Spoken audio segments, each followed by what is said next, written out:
Hello everybody and welcome to Esports Today, where I speak to a range of industry professionals about, well, the esports and gaming industry. But before I do jump into this episode, which I'm really excited for you to see, I do want to shout out Ross Video. This is brought to you by Esports Insider and Ross Video. Ross Video are a great company. They have event, production, manufacturing equipment. They're amazing. Please do check them out. In this episode in particular, though, I'm going to be speaking to Sebastian Carmichael-Brown, the co-founder of #United. We're going to be talking about their recent departure from the EAFC esports scene, given EAFC's new direction for esports. And also we're going to be talking about the importance of content for football clubs. It's a really exciting conversation. Hopefully you enjoy it. So let's get into it.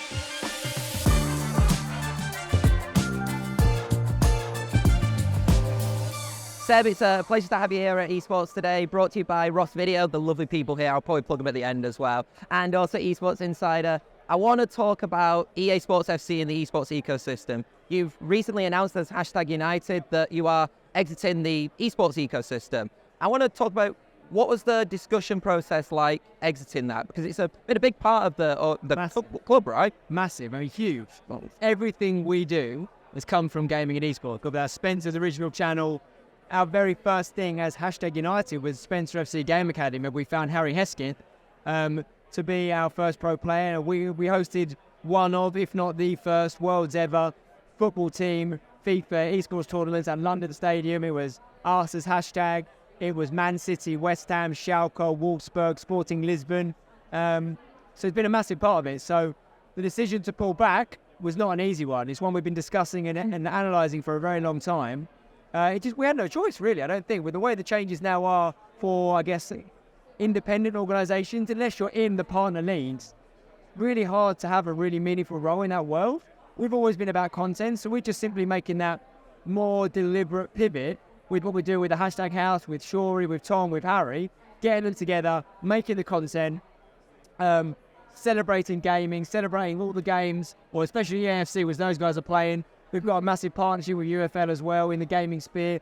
Our guys play all the other games, you know. Ultimately, # tries to stand for whatever it means to be a modern day football fan, and there's just no negotiation. Gaming is an enormous part of that now, right? So therefore it's going to be an enormous part of our club. It's what's important to us, it's what's important to the people that support the club. So we're very grateful that we've got some great, you know, guys like the boys to continue working with, really. I do want to talk about #House a little bit later, but yeah. to stick with the EA Sports FC, like, how do you think that's going to affect the ecosystem? Because now it's a lot more, football club focused, right? With E-Premier League, E-La Liga. Is that there are only 4 qualification spots for the FC Open, for the World Championship? It's tough now. I mean, I remember sitting in the boardroom with many of the Premier League teams when we were making #United Esports, telling them why they should. This is pre-Premier League. This is back when it was called FIWC. You know, it's a long time ago. That Game Academy I mentioned to you, our runner-up was a guy called Kes Brown, who we then gave to Man City to be their first ever esports player. Now look at what they're investing in the space. They're probably the guys leading the line. Certainly when it comes to Premier League teams, 2 # players have won the EPL while representing other Premier League teams. We don't have a seat at that table, right? We're not there. So it's been very interesting how the big elite teams viewed esports, how they now view esports. There's still a huge divergence between their appetite and their level of involvement in the space, but we're a big believer in what can happen in that space still. Competitive gaming, competitive football gaming, competitive EAFC.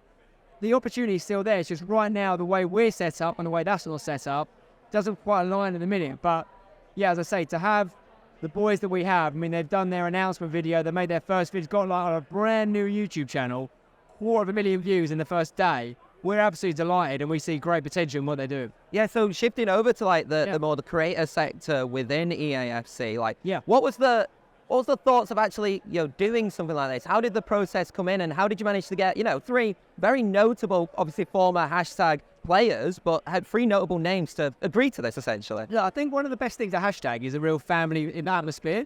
Everyone feels part of the club. We work very, very hard to make every part of the club feel as valued as it is. So whether that's the men's team, the women's team, the youth team, we've got a dementia football team, we've got a walking football team, we've got an inclusivity football team. The esports boys will come to the first team games. The first team boys will go to the women's games. The women's guys will come to the first team, the men's first team guys. So everyone feels a big part of it. And when the guys have left the club, there's still a great connection.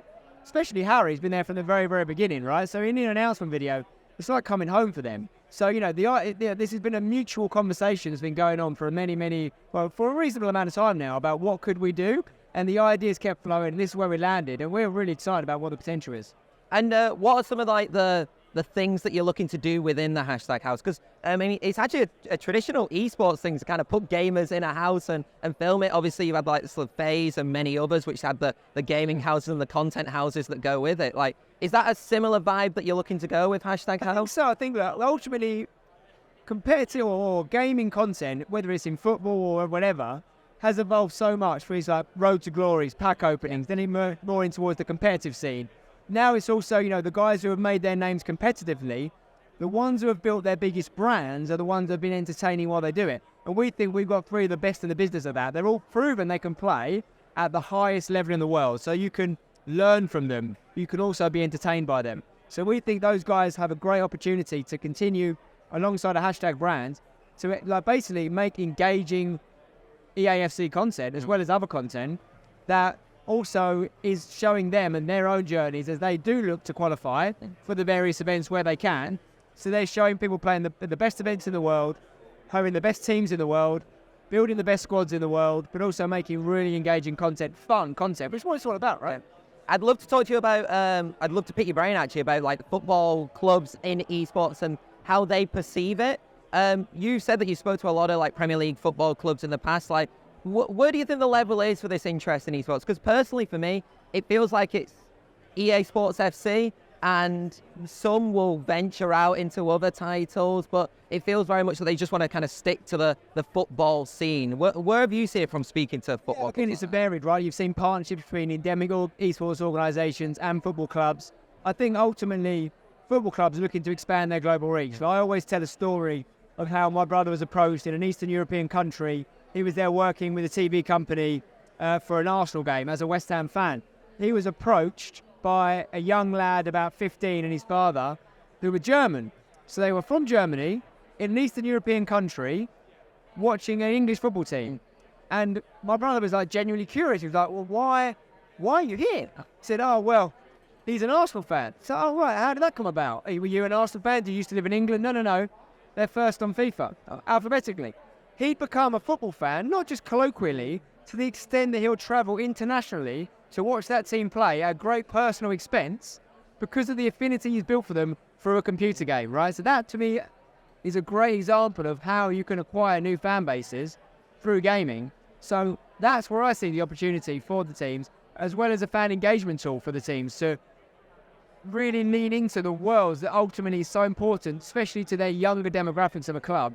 There's no way around it now. We said earlier, gaming is a huge part of a football fan's life now, whether you're 12 or probably up to the age of like 35, 40, even older sometimes now. So if a football club is not involved in that part of football, then another one will be. So it's still, for me, one of the greatest and most effective ways to acquire new audiences. So the ones that get it are benefiting from it massively. The ones that don't run a risk of being left behind or being seen as old hat. But look, I also understand the real challenges that they have, where some of the hardcore alienated and they don't understand it. They're not gamers, and I use the bathtub analogy, right? The bathtub is the water is your fan base. You want to fill it up, but you don't want any of it to go. Yeah. So you've got to find ways of turning the tap on without opening the plug. It's a very difficult thing to do. As a final question then, I'm really interested to see, were there any conversations about hashtag United partnering with Premier League clubs and doing that kind of co-ownership e-Premier League? Because there are a few clubs that do that. One, Team Vitality and Lille, I think, are one who do it in like France. Was there conversations to do that for this season? So, I mean, we said in that video you mentioned earlier that we're open to those conversations. We still very much feel part of that community and that world. It just so happens that our current setup isn't conducive to like how it was last year or the years before, right? So we know that, we've been advising, consulting with Premier League teams for years in this space before there was an EPL, as I mentioned earlier. So we're open to that. If there are teams out there that want to talk in that way, we think there could be some opportunities. We're not outwardly searching for it, but we're open to those conversations. If it makes sense, we think we can share a lot of knowledge on that space. And obviously we can't be at that table right now without that right partnership. So it could be a mutually beneficial thing. So the opportunity comes up, we'll definitely investigate it. We've obviously got a lot of things we're focusing on as well with the men's team, the women's team, and obviously our own, and the hashtag house now as well. So lots going on, but very, very much open to, we're not closing the door on that world, far, far from it. We're just getting in it for a different way right now. Seb, absolute pleasure speaking to you. Thank you for taking the time, and thank you for Ross Video for making this all possible. So for me, so I appreciate that. Thank you. Thanks, mate. Thank you.